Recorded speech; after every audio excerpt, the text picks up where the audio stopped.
Souleymane Cissé, un grand homme qui n'est plus à présenter dans le monde du cinéma africain. Il n'était pas qu'un réalisateur malien, il était un pionnier, un éclaireur du cinéma africain. Un homme dont l'œuvre a transcendé les frontières et les époques. Né le 21 avril 1940 à Bamako et décédé le 19 février 2025, 2 jours avant le début du FESPACO. Souleymane Cissé avait été désigné président du jury des longs métrages de fiction pour la 29e édition du FESPACO. Il avait dédié sa vie à la construction d'un cinéma africain authentique, engagé et enraciné dans les réalités du continent.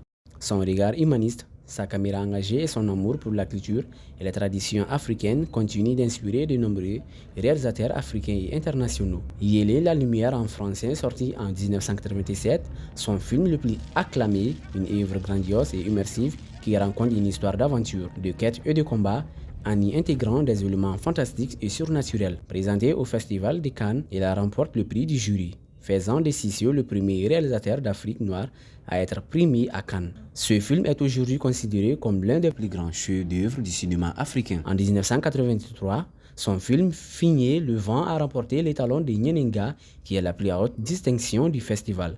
Tout au long de sa carrière, il a milité pour l'autonomie du cinéma africain, refusant l'influence occidentale sur la production des films.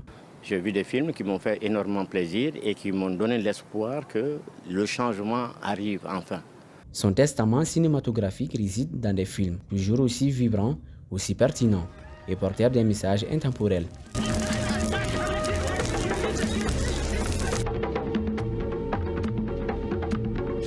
Grâce à Souleymane Cissé, l'Afrique a appris à raconter sa propre histoire en images. Dore un peu le grand baobab du monde cinématographique.